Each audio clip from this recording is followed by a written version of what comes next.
Aspectos da alma. Aura celeste. Aos espíritas. Quero eu própria dizer-vos, confrades meus, porque lanço hoje a publicidade e aspectos da alma. Convicto de que o Espiritismo revela e demonstra aos homens a intervenção divina em tudo quanto sucede na existência terrena, sejam os dissabores ou as desgraças que os ferem, sejam as alegrias fugidias da juventude ou a experiência consoladora do ocaso dos anos, sejam os males físicos irremediáveis ou as aleijões morais dos indivíduos malfeitores. Tenho consagrado o epílogo da minha existência atual a transmitir, tanto quanto me seja possível, às criaturas humanas, minhas irmãs, aquilo que espiritualmente lhes possa ser útil, no decurso da peregrinação terrena. Lamento aqueles que não sabem descobrir o amor de Deus, que preside ao destino dos seres por ele criados. A grande luz do Espiritismo tem força suficiente para esclarecer o porquê dos destinos, o alvo infinito da vida. Procurei, nas singelas páginas que ides ler, associar a fantasia do conto à realidade do fenômeno espírita. Com esse fim apresento neste modesto livro, diversas formas de manifestações mediúnicas, várias modalidades e aspectos da alma encarnada, ação dos espíritos em cooperação com os homens de boa vontade, orientados pela fé. A mocidade brasileira dedica o meu desinteressado trabalho, convidando-a a procurar no estudo das obras dos mestres da ciência espírita a confirmação da verdade, contida nos temas que apresento em aspectos da alma. Rio de Janeiro, 1933. Aura celeste. Nancy.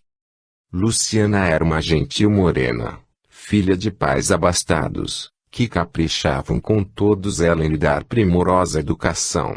Nascida nas lindas praias do norte do nosso país, acariciada nos arroubos do coração materno e na doçura amparadora do seu amoroso genitor, era Luciana uma criatura adorável, pela suavidade do seu trato, pela generosidade dos seus sentimentos. Em sua alma de donzela não havia lugar para pensamento inferior. Alegre como um passarinho solto, adorava a natureza, vendo em todas as suas manifestações a obra de Deus. A educação que recebera, um tanto alheia a qualquer forma religiosa, não lhe permitia aceitar o culto convencional que a maioria dos homens abraça sem análise. Acreditava que o poder de Deus e sua ação alcançam qualquer recanto, qualquer abismo, e assim o reconhecia como o Criador incriado de tudo quanto existe.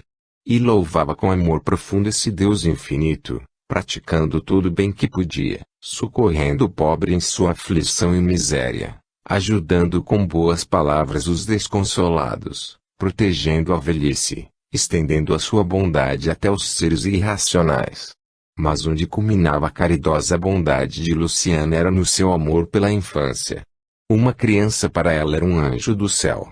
Em toda a vizinhança era de ver-se como as crianças a procuravam, trazendo-lhe frutas e flores mimosas. Que atrativo encontrava ela nos risos, na alegria incontida das crianças. Quantas harmonias nos seus ruidosos brinquedos, nas suas inocentes gargalhadas. E vestia-lhes as bonequinhas e comprava-lhes cavalinhos de madeira, carrinhos de fantasia, alequins, polichinelos, gatos e cachorrinhos de borracha, um mundo de brinquedos, que as crianças aceitavam e recebiam entre manifestações de alegria, que enchiam de júbilo seu bondoso coração. E cismando, em seus sonhos de moça aos 19 anos, suspirava pelo dia em que a Deus aprovesse dar-lhe um marido, que com ela constituísse um lar venturoso, onde florescesse um verdadeiro jardim infantil. Os seus filhinhos, como havia de amá-los! E haviam certamente de ser muitos. E os imaginava lindos. Mas, o destino é um mistério. Ele esconde em suas dobras o porquê de muitas vidas. Que sabia Luciana da vida infinita em suas múltiplas evoluções? Que conhecia ela dessa realidade além da morte, onde se prendem os fios das existências terrenas? Nunca lhe ocorreu à mente investigar o porquê da existência humana. Limitava-se a crer na ilimitada perfeição de Deus. Contava a Luciana 20 primaveras, quando a sua família travou conhecimento com outra família, chegada do sul do país. Era um casal, um filho e um neto, criança de 4 anos de idade. Os velhos, alcançados em anos, tinham ao seu cuidado o netinho, que era órfão de mãe. Em breve a criança, lindo menino, cujos olhos espelhavam o azul do céu, se afeiçoou a Luciana, que por sua vez sentiu fortíssima inclinação para ele. Os avós, a princípio receando incomodar os seus amáveis vizinhos, procuravam reter perto de si o menino. Em breve, porém, pela afirmação em contrário, se convenceram de que o pequeno Estênio não somente não incomodava, como tornara-se sinceramente amado por Luciana.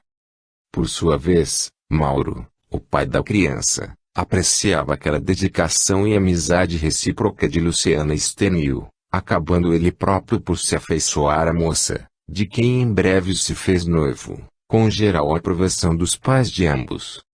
Realizado o consórcio, ficaram os noivos residindo na mesma cidade, perto de seus velhos progenitores.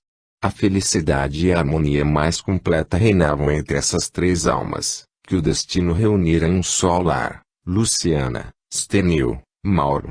Luciana era uma verdadeira mãe para o pequeno Estênio e tornara-se uma esposa amorosa e dedicada para o seu marido. Mauro, que com a perda da sua primeira esposa se sentira desequilibrado na vida, tendo de confiar a seus velhos pais o cuidado da criança, então tenra idade privada do carinho materno, agradecia a Deus lhe haver mostrado em Luciana uma segunda mãe para o seu querido Estênio. Este, por seu turno, crescia e se robustecia, feliz, na inocência da primeira infância. Quando Estênio completou 6 anos, uma radiosa esperança encheu de imensa alegria o coração de Luciana. E foi debulhada em lágrimas de inefável contentamento que ela anunciou ao esposo a promessa de um novo herdeiro. Seria talvez uma menina e ele poria um lindo nome. Se fosse um rapaz seria um companheiro de travessuras para Estênio. Começou o caprichoso enxoval, que faria honra a um príncipe: rendas, linho, sedas, tudo de deslumbrante alvura, como símbolo da pureza do anjinho que viria do céu. O pequeno Estênio, sabendo que Papai do Céu ia lhe mandar um pequeno bebê, vibrava de alegria batendo as mãozinhas. E o tempo corria vagarosamente para os que esperavam auspicioso acontecimento. Mas, como nesta vida um dia sucede a outro, chegou a tão deseja hora, mercê de Deus com feliz êxito.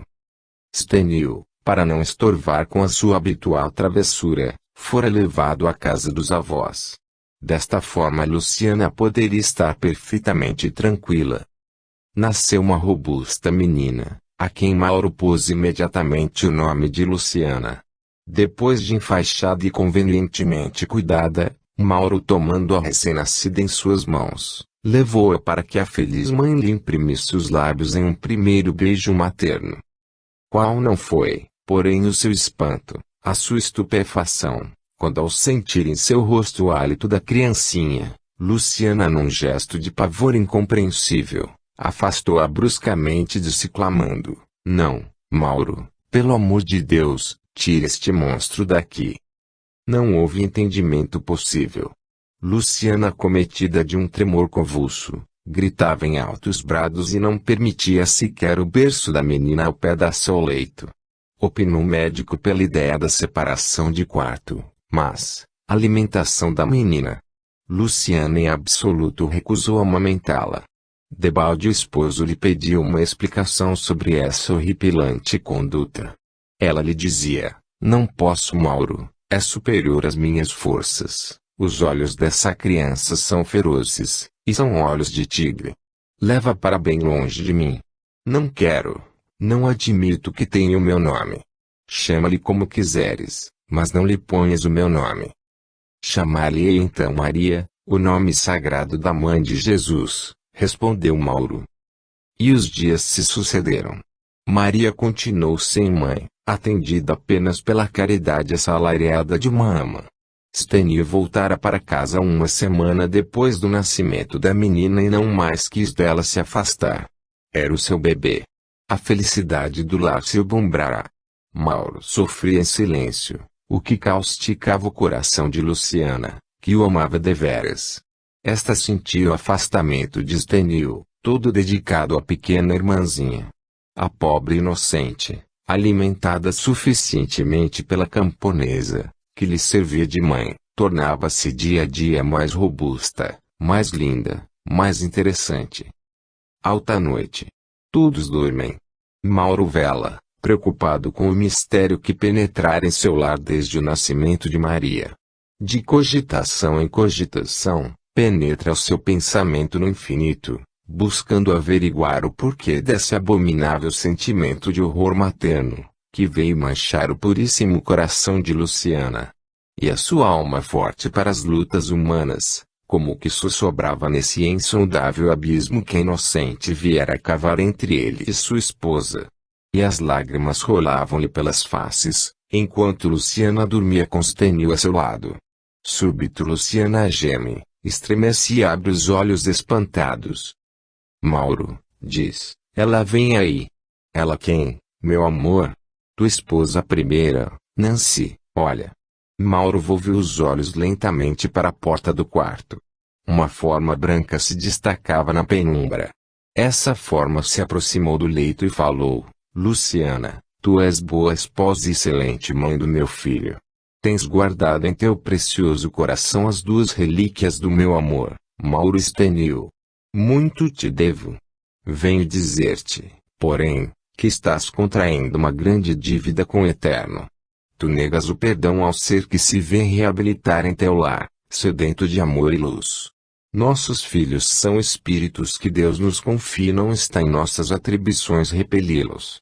Esse espírito veio compartilhar da felicidade que existe em teu lar. A maneira pela qual o recebes marcará a felicidade ou a desdita da tua vida futura. Entre o teu espírito e o de Maria existe uma antipatia secular, que a tua abnegação pode vencer.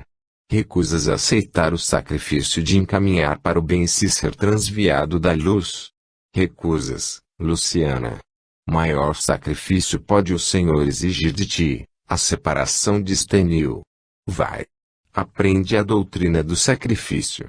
Para que Deus abençoe o teu amor por Mauro e Stenil, espíritos em progresso, é necessário que eduques nos sentimentos de caridade e amor cristão essa alma que veio bater à porta do teu lar. Eu te sigo de perto.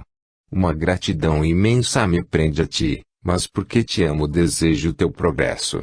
Não desmorones com o sopro a felicidade do teu espírito. Maria tem sido até o presente um espírito rebelde, cheio de ódio, que o teu espírito no passado tem retribuído com igual rancor. Aceitou na presente vida ser tua filha, para te amar como tal e receber de ti carinhos maternos. Tu que tens sido tão amorosa para todas as crianças, recebe esta com dobrado devotamento, porquanto nasceu de ti, é tua filha. A revolta do teu espírito é ainda uma recordação inconsciente do passado. Perdoa Luciana, concede esta aventura mãe de Stenil. Mauro e Luciana caíram de joelhos. Voltando os olhos em derredor, encontraram vazio o leito de Stenil. Em aflição, Luciana o chama. Ele que vem do interior da casa, trazendo nos bracinhos a pequena Maria a tiritar de frio. Trouxe-a para minha caminha, mamãe, porque lá onde ela dorme está muito escuro e frio. Traze-a, meu filho, é tua irmãzinha, disse Luciana, nada lhe faltará de hora em diante. É minha irmãzinha, mamãe, sim, mas é a tua filha, retorquiu Stenil. Ao alto uma forma branca lançava uma benção sobre os 4 componentes deste quadro tocante. Era Nancy. Solange. Tranquila deslizava a existência daquelas duas criaturas, mãe e filho. Ela, viúva de um abastado comerciante que, ao falecer, deixara-lhe recursos suficientes para uma vida confortável, guardava do esposo as mais gratas recordações e revia-lhe as feições no semblante do único filho, fielmente impressas. Ele, o filho, Roberto, perdera o pai aos 15 anos e se conservara sempre o mesmo dedicado e amoroso filho, obediente aos conselhos de sua mãe, tendo conseguido, por influência de amigos de seu pai, colocar-se igualmente no comércio. Ganhava regularmente o seu salário, que no fim de cada mês era reunido à importância mensal dos rendimentos de sua mãe, fazendo o que ela chamava o bolo, e, em seguida, separada a parte das despesas domésticas, repartido irmãmente entre os dois. Nesta divisão amigável, a boa senhora sabia se haver de tal forma, que tocava Roberto o maior quinhão, atendendo ao que ele era moço, necessitava de mais algum dinheiro para os seus naturais divertimentos, enquanto que ela de nada tinha precisão. Já não tinha ambições na vida. Desde que não lhe faltasse o indispensável para viver com decência, em memória do seu saudoso marido, estaria sempre satisfeita. A sua felicidade, todo o seu amor, estavam ali em Roberto. Desde que ele tudo corresse bem, considerar-se-ia feliz. Que orgulho tinha ela do seu único filho. Na soledade da sua alma, pela partida do esposo querido, era Roberto objeto da sua contemplação e o adorava com toda a exuberância do seu grande coração. Quando ele ia aos bailes, chás dançantes ou teatros, ficava à espera que voltasse até a alta noite, para ter o prazer de vê-lo recolher-se aos seus aposentos, satisfeito. E ainda conversavam sobre os episódios interessantes da festa, rindo e gracejando, como se ambos fossem dois jovens companheiros. Então, dando-lhe um beijo na fronte, a feliz mãe ia repousar em seu leito, não esquecendo a prece, em que envolvia o filho estremecido, para o recomendar à caridade divina. Pela manhã cedo, levantava-se para lhe preparar o chocolate ela própria e lhe fazer tomar ainda na cama. Convinha que ele não enfraquecesse, pois trabalhava tanto. Corria bem a vida dos dois, sem que a mais leve preocupação viesse perturbar aquela paz das duas almas. Os próprios amigos de Roberto apreciavam e louvavam aquela harmonia tocante que reinava entre mãe e filho. Um dia, jantavam os dois, Roberto e sua mãe, quando entrou-lhes portas adentro, o jovial Fabrício, amigo de infância de Roberto.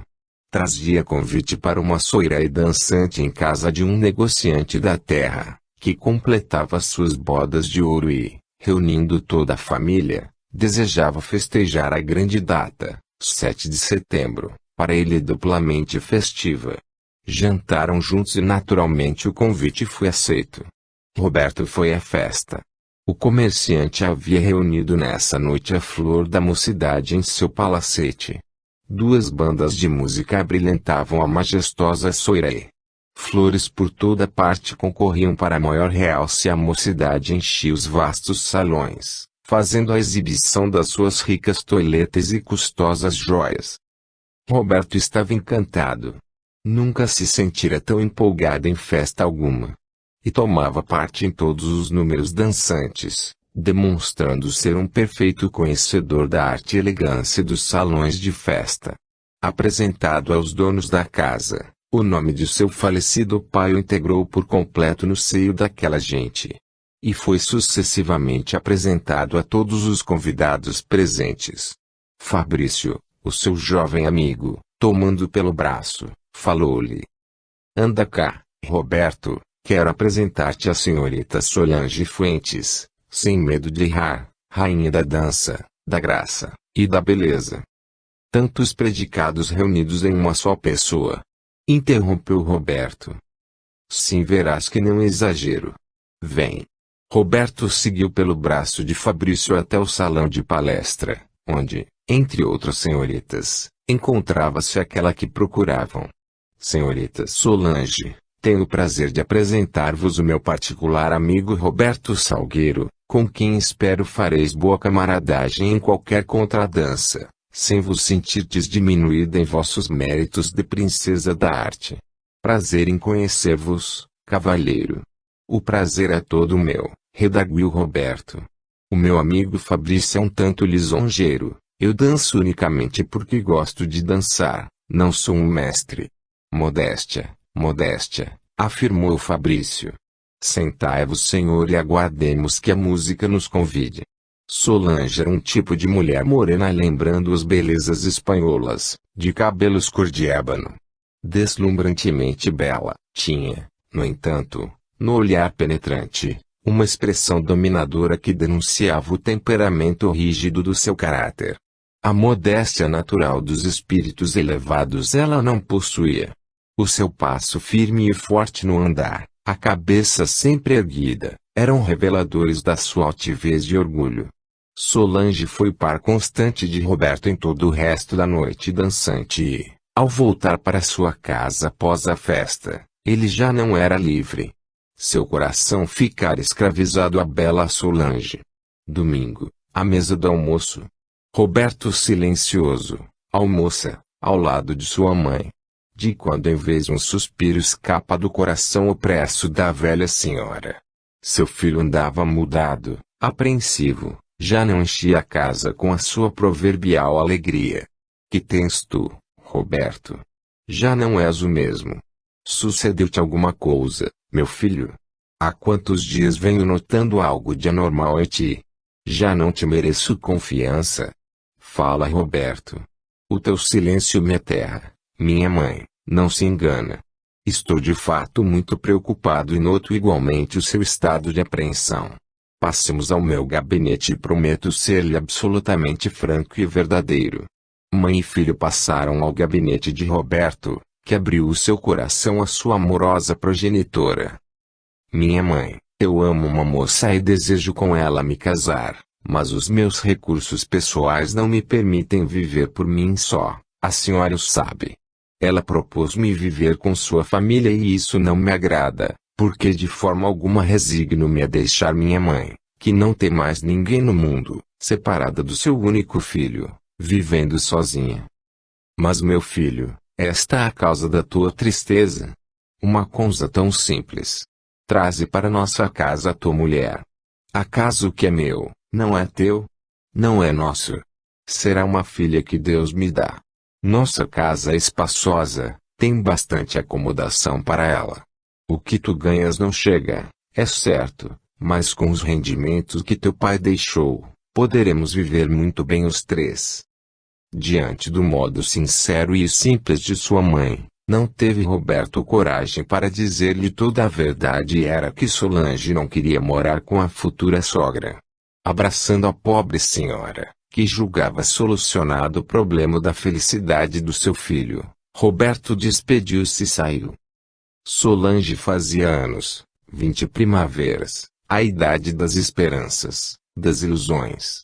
Era o dia do pedido oficial. Na véspera, uma explicação houvera tido lugar entre ela e Roberto. Solange aquecera morar com a mãe do noivo e Roberto estava contentíssimo. Foi assim, na melhor disposição de espírito, que a digna senhora acompanhando seu filho, foi pessoalmente pedir a mão de Solange Fuentes para Roberto Salgueiro. Feitas as apresentações do estilo, a velha senhora, com a voz embargada pela comoção, desempenhou-se do compromisso que assumira para com seu filho, abraçando em seguida sua futura nora. Sem poder explicar a razão, porém, uma amargura extrema lhe afogou o coração ao estreitar contra o peito a noiva do seu filho. Teve a impressão de quem abraçasse uma estátua. A beleza da moça era notável, mas a expressão da fisionomia era dura. Roberto era tão meigo. Não se enganou seu coração em pressentimentos. Realizado o consórcio, em breve a pobre mãe convenceu-se de que era demais na vida do seu filho. Solange era autoritária, absoluta, intransigente. Não a deixava tocar em objeto algum pertencente a Roberto. Aqueles cuidados antigos, que ela amorosamente lhe consagrava, tudo teve que abandonar. Roberto notava a tristeza, que em vão sua mãe procurava dissimular e, às escondidas da esposa, prodigalizava-lhe carinhos, meiguices, mitigando de alguma sorte a sua amargura. Só, encerrada em seus pensamentos, a mãe de Roberto sofria atrozmente a saudade do filho amado, cujas migalhas de amor eram-lhe dadas como esmolas e presenciava com o coração lanceado pela dor o naufrágio da sua felicidade. Certa vez, Roberto comunicou-lhe que Solange necessitava de uma temporada à beira-mar e teriam de ir os dois para Copacabana, em benefício dela. Mas, Como a vida estava muito cara, seria melhor talvez que a mamãe ficasse em casa, mesmo porque não era uma mudança, mas sim 1 ou 2 quinzenas somente.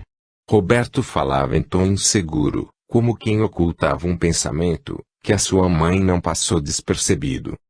Ele fora aumentado em seus vencimentos e estava em condições de manter-se sem o auxílio dela, era a verdade, e Solange realizava então o seu plano. Instalaram-se em confortável apartamento e entregaram-se à vida que ela aspirava, passeios, cinemas, banhos de mar, visitas, etc.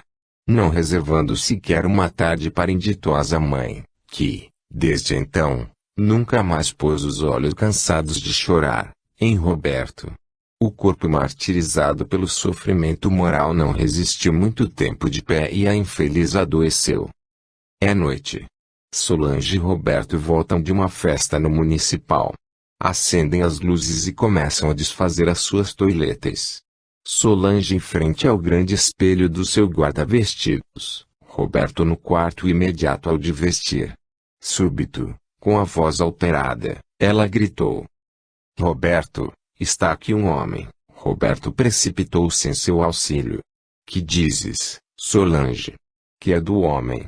Ali, apontava ela para o espelho. Não é possível, filhinha. O guarda-roupa está fechado. Como poderias ter visto alguém lá dentro? No entanto, eu vi. Roberto revistou o aposento. Inutilmente, ninguém lá estava. Solange silenciou. O seu orgulho não lhe permitia parecer medrosa aos olhos do esposo. Recolheram-se. Solange não conseguiu dormir.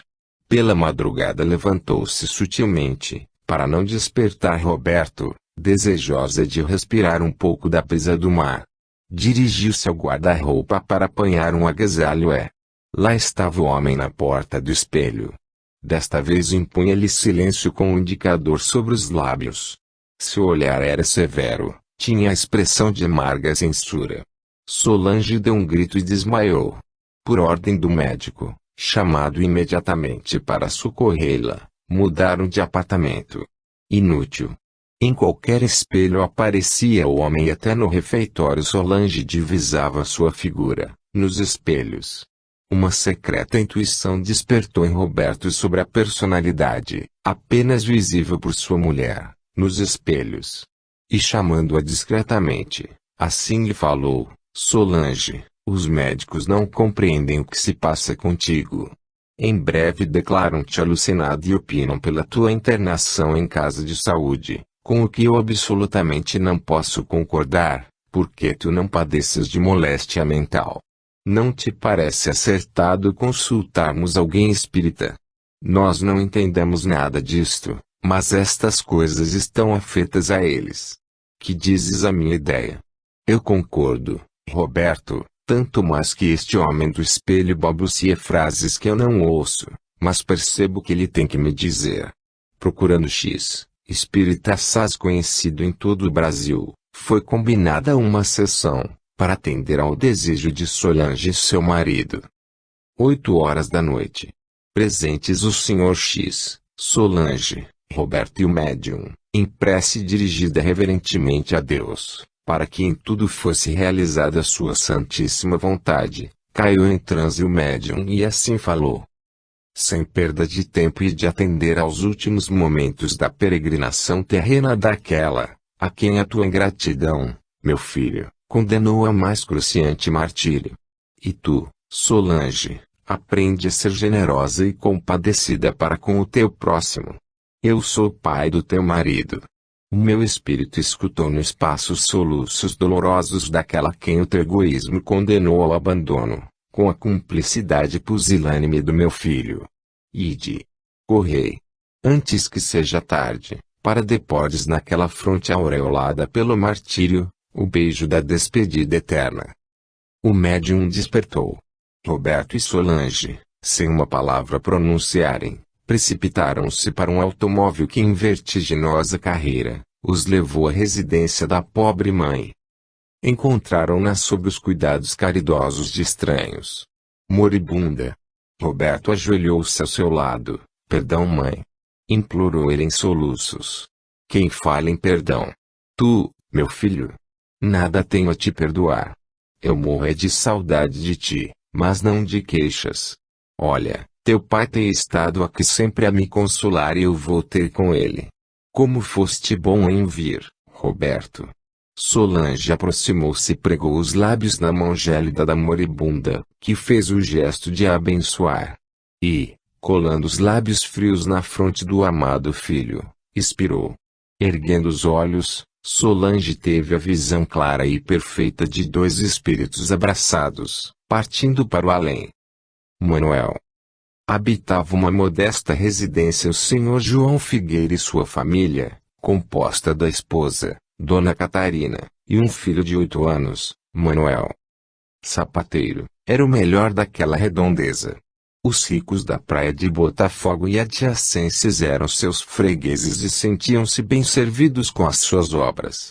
Manuel era um traquinas de força maior e dava bastante que fazer à mãe, especialmente, que não o perdia de vista. É tempo, João, de pôr este pequeno a trabalhar um tanto, a ver se dá-me um pouco de descanso, dizia Catarina uma manhã. Olha que não sei como cuido das minhas obrigações, a gritar com esse rapaz o dia inteiro. É demais. E mexe em tudo, caem-lhe das mãos os objetos, vai à cozinha, destapa-me as panelas, joga as tampas ao chão e quebra-me os copos. Ah! Eu fico louca com este menino. Não te parece mais acertado mandá-lo à escola? Olha que já fez 8 anos, deve aprender alguma coisa. Não é mal lembrado, devemos pô-lo no estudo. Enquanto os pais discutiam a seu respeito, Manuel os escutava atento, e ficou radiante de alegria, quando ouviu que ia entrar na escola. Manuel era um menino de complexão robusta, vivo e inteligente. Escutara as acusações que a mãe lhe fizera poucos minutos antes, às quais já se habituara. Defender-se era irritar sua mãe, mas o fato era que ele tinha consciência de não ser tão buliçoso quanto ela afirmara a seu pai. No dia seguinte Dona Catarina foi matricular o pequeno na escola. Recomendou-lhe muita obediência à professora, aplicação ao estudo, etc. Até logo, meu filho.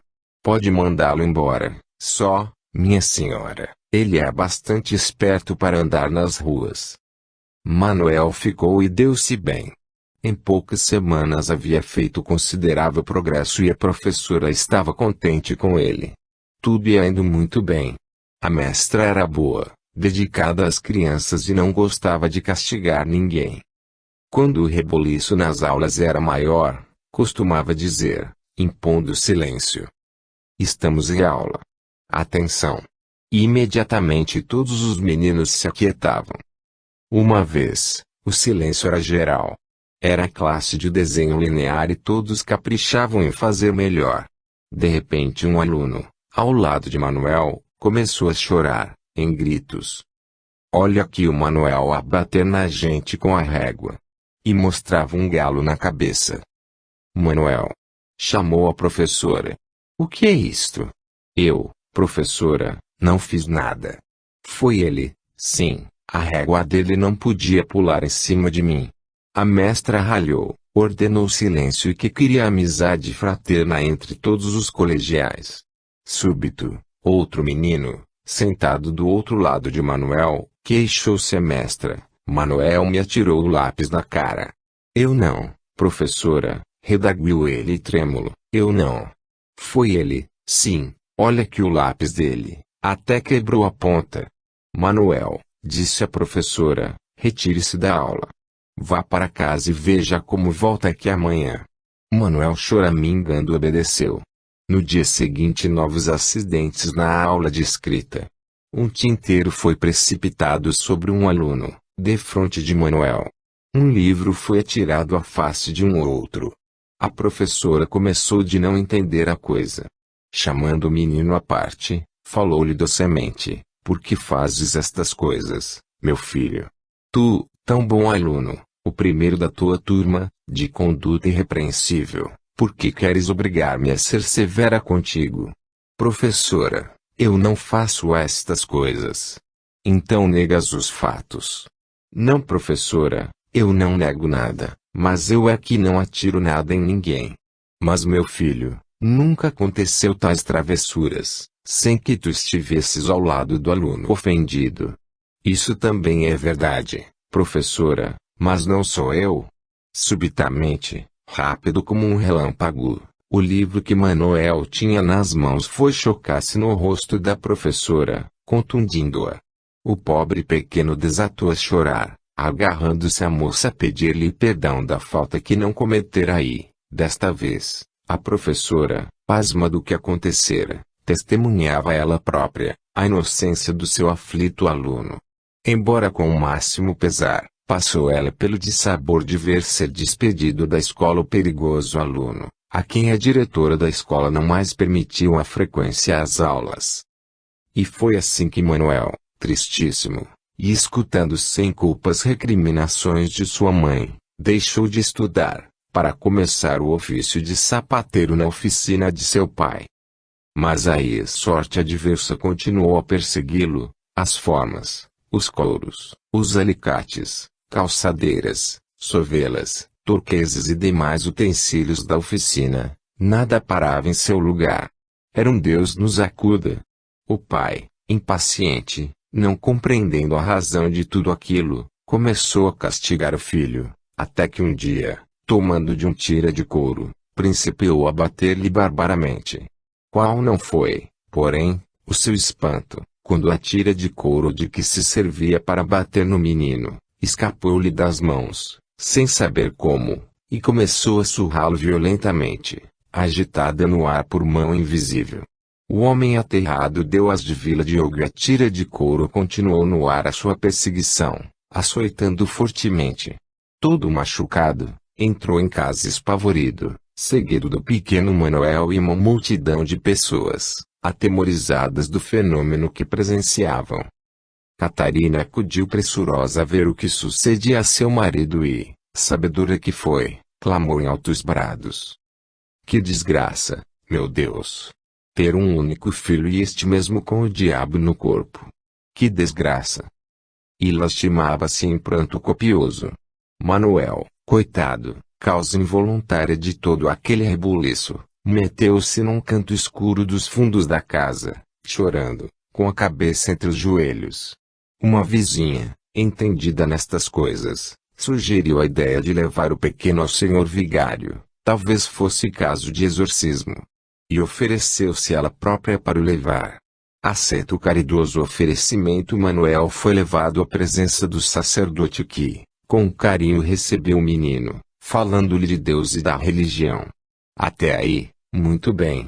Quando, porém, o senhor vigário, empunhando o sope, principiou em latim a exorcismar o pequeno, esconjurando Satanás, eis que o instrumento lhe é arrebatado das mãos e rodopia vertiginosamente no ar, em toda a capela, causando pânico, à caridosa mulher, ao menino e ao próprio sacerdote, que ordenou: leve daqui este pequeno. Ele o deu em figura de gente. Desde esse dia o pobre Manuel se viu desprezado por todos os que tiveram conhecimento do fato. Debalde ele protestava a sua inculpabilidade, no que sucedia. Nada. As mulheres persignavam-se quando o avistavam e pouco a pouco, para não se aproximar da casa onde residia Demo, a freguesia de seu pai o foi abandonando. Era um desastre. O sapateiro resolveu desfazer-se do filho de qualquer forma. Um dia, um estrangeiro se fez anunciar a João e sua mulher. Sabedor do que se passava com eles, assim lhes falou: eu aqui vim por causa do vosso filho.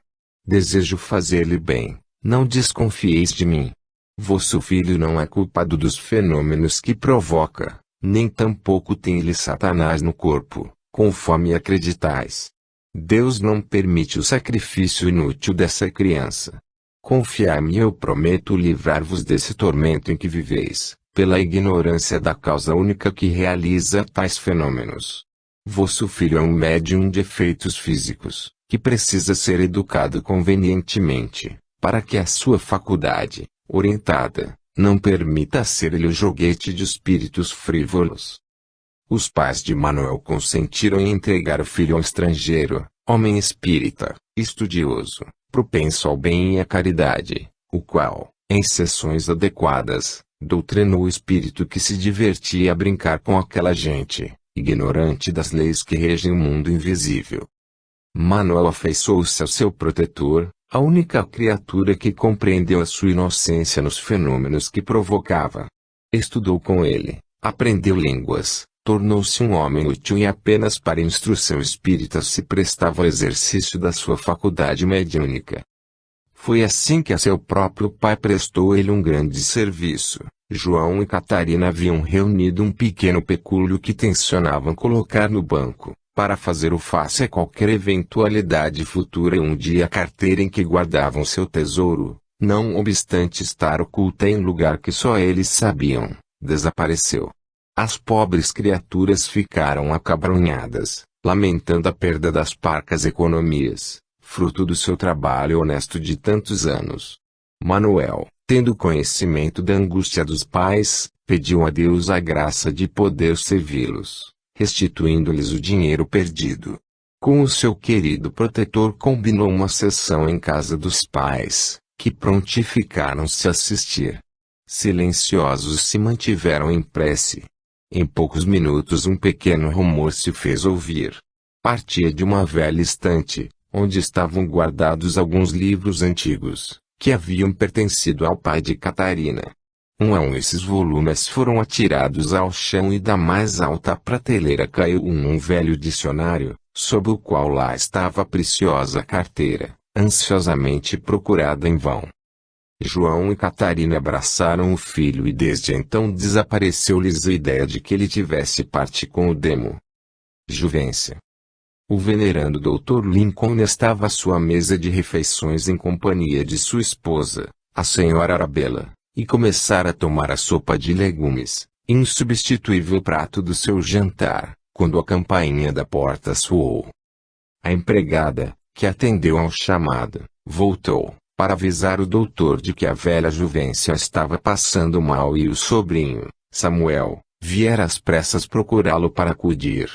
O Dr. Lincoln deixou cair a primeira colher de sopa que ia tomar e, levantando-se apressadamente, dirigiu-se à porta para acompanhar o rapaz. "Detente, homem de Deus", disse-lhe a esposa, "toma a sopa primeiro e irás então." "Não, minha mulher. A pobre Juvência, quando tem desses acessos, necessita ser acudida imediatamente. Não posso tardar." E a passos largos partiu em direção à casa da enferma, com a pressa que lhe permitia o peso dos seus 68 anos. A velha Juvência era uma pobre criatura, que enfermara de reumatismo aos 18 anos de idade. Nunca se casara. Perdendo os pais em tenra idade, morara sempre com uma irmã casada, que morrera de varíola longe dela, em um hospital de variolosos. Restava-lhe esse sobrinho, o Samuel, rapaz de 20 anos, que vivia em sua companhia e lhe consagrava estima, mas era operário e passava os dias no trabalho, deixando a pobre tia o dia inteiro entregue à caridade de algum vizinho. A velha Juvência tinha acessos de dor nos ossos, horríveis, que só calmavam com a aplicação de passes dados pelo Dr. Lincoln. O médico lhe fazia visitas diárias e não raras vezes era chamado extraordinariamente, como sucedera nesse dia. O Dr. Lincoln, acompanhado de Samuel, andou, estugando o passo o mais que podia, um bom quarto de hora.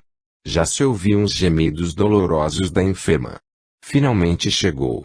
A porta aberta deixava ver uma pequena sala, em cujo centro se encontrava uma cama de ferro, gasta pelo tempo, em cima da qual um resto de corpo humano, pequenino como de uma criança, jazia encolhido, entrevado, os joelhos presos ao tórax, os braços colados ao peito, a cabeça imóvel entre os ombros. Esse corpo era descarnado e frio. Apenas os olhos tinham brilho e revelavam uma resignação evangélica.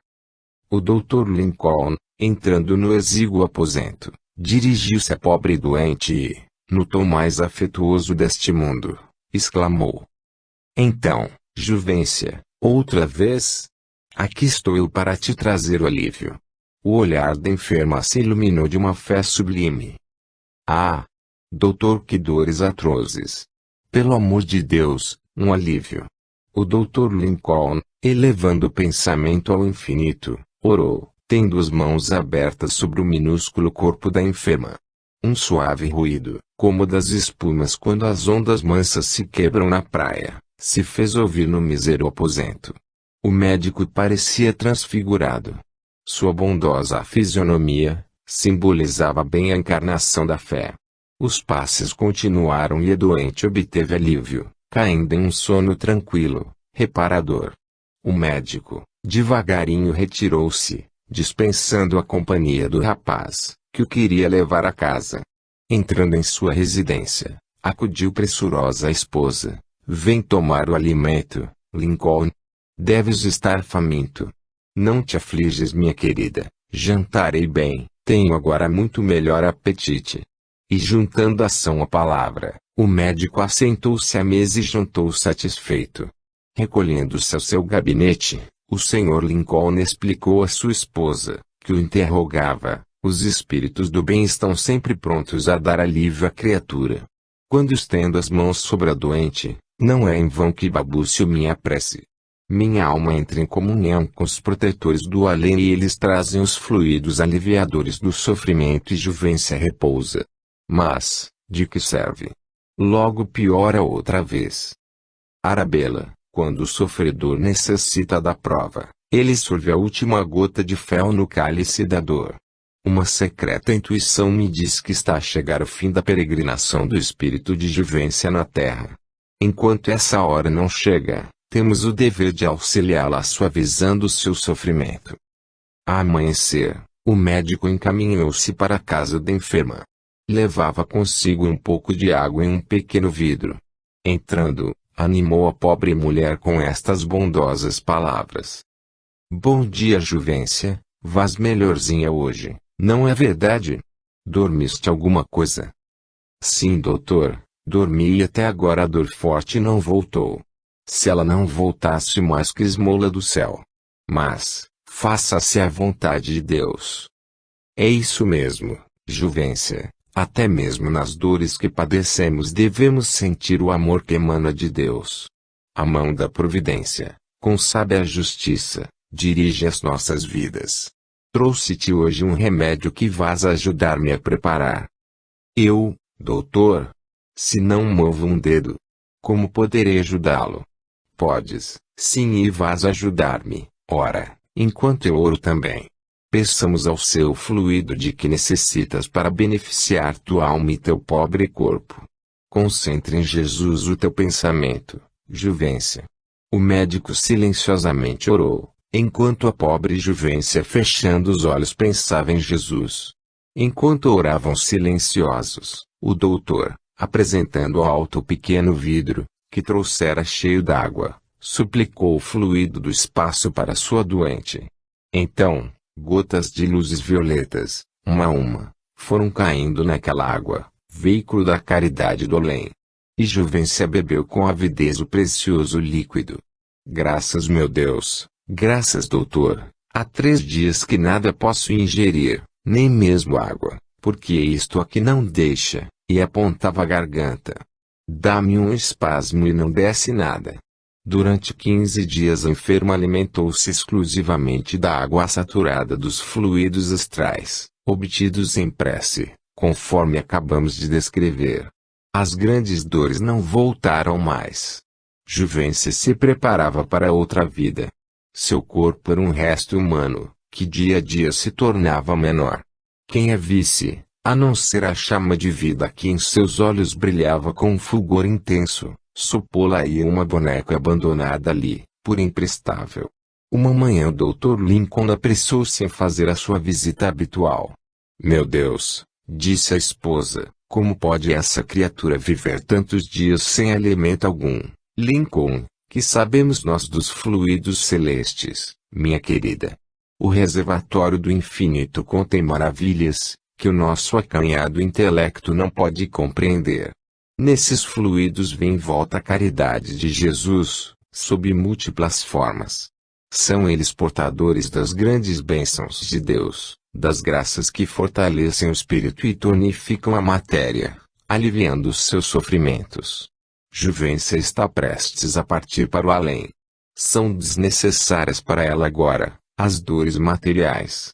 Seu espírito é que necessita vigor, lucidez, amparo, para abandonar o cárcere, inútil, de agora. Deixa-me ir, presinto algo de extraordinário para hoje. Vou contigo, Lincoln, deixas-me ir. Vem, Arabella, vem. E partiram.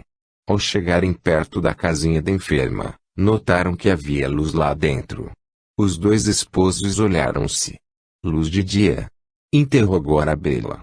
Empurrando levemente a porta, sentiram os dois uma onda de perfume em todo o ambiente. Seus olhos, pasmos, observaram uma quantidade enorme de gotas miúdas de fluidos violetas, que partiam de um grande foco luminoso, situado no teto do humilde casebre, sob o leito da enferma, que tinha no rosto estampada a felicidade de uma linda visão.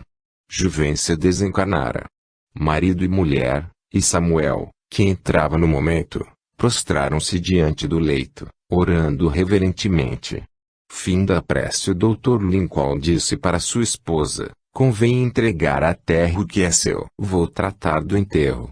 O espírito, fim da sua prova, avança liberto e redimido às mansões de paz e amor.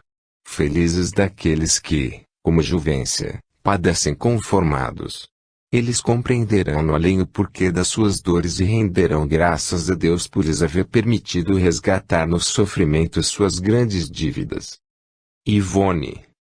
Hábito deplorável este teu, minha cara Ivone, de emitir opiniões, sem estar de posse do assunto sobre o qual te pronunciais. Ninguém deve condenar, nem aplaudir, sem o estudar consciencioso da matéria sobre a qual se propõe a dar parecer. Com franqueza, fizeste-me entristecer e colocaste-me na contingência de não poder auxiliar-te e defender-te contra as asserções seguras do Sr. Cleobulo, ao mesmo tempo que colocaste os nossos caros vizinhos em situação igualmente embaraçosa, qual a de não desgostarem a ti, intransigente romanista, e o Sr. Cleobulo, espírita convicto, ambos visitas da sua casa. Melhor fora que houvesses calado as tuas convicções, uma vez que não possuías argumentos sensatos para sustentar. Eu, não possuí argumentos convincentes. Acaso a Igreja não é suficiente para impor a fé, que devemos abraçar? Sou católica, sou religiosa, hei de defender as minhas crenças. Os espíritas são uns hereges. Enganas-te, Ivone, eles não são hereges. Que dizes, Raul? Será que estás com o cérebro transtornado a tal ponto, que passes agora a defender essa seita amaldiçoada de feiticeiros? Não estou transtornado, Ivone, mas o que afirmas não é verdade. Bonito, chamas-me agora de mentirosa. Cala-te, pelo amor de Deus, Raul, até te desconheço. Tenho comunhão amanhã e não quero prejudicar-me enchendo-me de rancor contra ti, que, afinal de contas, terás de responder pelos teus atos a Deus e não a mim. E, persignando-se, Ivone deixou o marido na sala de jantar, onde ambos se encontravam naquele momento, e entrou precipitadamente em seu dormitório, para rezar genuflexo em frente ao seu santuário, repleto de imagens de vários santos da igreja, alumiados por uma lamparina, que se conservava acesa à noite e dia. Ivone era bonita e prendada. Seria perfeita, se não houvesse se entregado completamente ao fanatismo religioso. Toda ela respirava a igreja. Eram bentinhos, santinhos, promessas, confissões, novenas daqui, terços dali, missas cotidianas, procissões, etc. O tempo lhe era assim todo tomado. E não admitia em matéria de fé duas opiniões. O catolicismo era a religião da verdade. Mas, o que mais antipatizava e anatematizava em matéria de crenças, era espiritismo, que classificava como o pacto dos homens com o demo. Não tocava sequer em um livro espírita, e quando por acaso se lhe deparava jornal ou folheto espírita, só em olhá-lo considerava-se contaminada. Na véspera do dia em que começa esta narrativa, estando ela de noite à casa da família Junqueira, seus amigos e vizinhos tiveram oportunidade de ouvir de um crente espírita, amigo da casa, conceitos sobre espiritismo, que para logo classificou de heréticos. E travou com ele uma discussão improfícua, que pôs em situação embaraçosa os donos da casa e seu marido. Ao retirar-se fê-lo sem cumprimentar o antagonista, que respeitosamente curvou-se à sua passagem. Em casa, declarou peremptoriamente ao marido que não tornaria a pôr os pés em uma casa onde era acolhido um feiticeiro. A decepção de Raul foi ainda maior quando, 3 dias após saindo em ligeiro passeio com ela, ao passar pela residência da família Junqueira, contígua à sua, pôs-se Ivone a olhar para o lado oposto da rua, para evitar o natural cumprimento às vizinhas. Raul delicadamente fez seu habitual cumprimento e a 10 passos de distância perguntou: Ivone, não viste Madame Junqueira à janela com as mocinhas? Vi sim, mas como percebi que as suas relações não me servem, cortou-as de vez.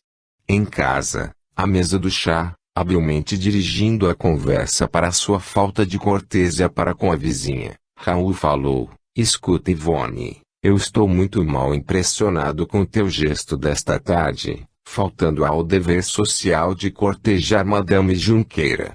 Que não queiras mais ir à sua casa, vá lá, mas a boa educação te obriga a cumprimentá-la. Estas coisas não se fazem assim. Essa família tem sido amabilíssima conosco. Já te disse, Raul, que não posso entreter relações com feiticeiros. Mas Ivone, espírita não é feiticeiro, e demais essa família não é espírita. Mas, aceitando em sua casa feiticeiros, tanto faz, dize-me com quem andas. Cumprimentos tu, visitos, se queres, mas eu tenho por dever eliminar tudo quanto pode empanar, ainda que de leve, o brilho da minha fé. Ivone, só o pecado pode manchar a nossa alma. Um dos preceitos do cristianismo é a caridade para com o próximo. Tu faltas à caridade, maltratando os que te fazem bem. Raul, para os hereges, fogueira, ordenava a Santa Inquisição. Eu tal não lhes desejo, nem a época atual é tão severa. Mas deixo-os entregues ao seu pecado e fujo deles, para não contaminar a minha alma. Alguma coisa fala dentro de mim que cedo mudarás de pensar, Ivone. Raul, bem percebo que olhas com muita simpatia esta seita de heréticos e previno-te que estás a cavar um abismo entre as nossas vidas. Calemo-nos por hoje, minha querida mulher, antes que de um de nós magoe o outro. Dias se passaram, semanas, e nenhum dos cônjuges voltou à discussão sobre tal assunto. Certa manhã chovia torrencialmente. Ivone ordenou ao empregado que fechasse hermeticamente a casa toda, para que a violência da água, jogada pelo vento fortíssimo que soprava, não inundasse a habitação. Patroa, gritou o criado, está lá fora uma mulher sobre os degraus da escada de pedra do jardim, atirada e batida pelo temporal. Que tenho eu com isso, rapaz? Feche a porta. Mas é que ela tem a cabeça justamente na soleira da porta.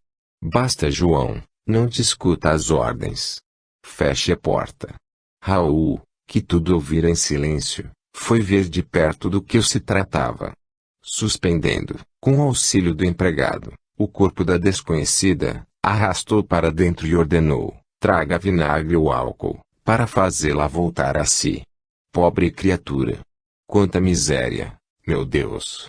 Conseguirá fazer tornar a consciência a pobre mulher, quando Ivone, aproximando-se, teve essa exclamação apavorada: Jesus, Raul, que fazes? Esta mulher é leprosa. Isto é uma moléstia horrível, tem um contágio terrível. Lança fora da porta esta podridão humana e manda quanto antes desinfetar a entrada. Não sairá antes que cedo o temporal. Quando cessar a chuva veremos que destino caridoso lhe havemos de dar, retorquiu o esposo. Loucura, loucura, Nós temos o dever de zelar pela conservação do nosso corpo e eu não posso admitir a permanência desta mulher em minha casa. Vamos, obedece-me, João. Joga esta mulher para fora da minha casa. Isto aqui não é hospital ou leprosário. Não te movas a tal, ordenou Raul.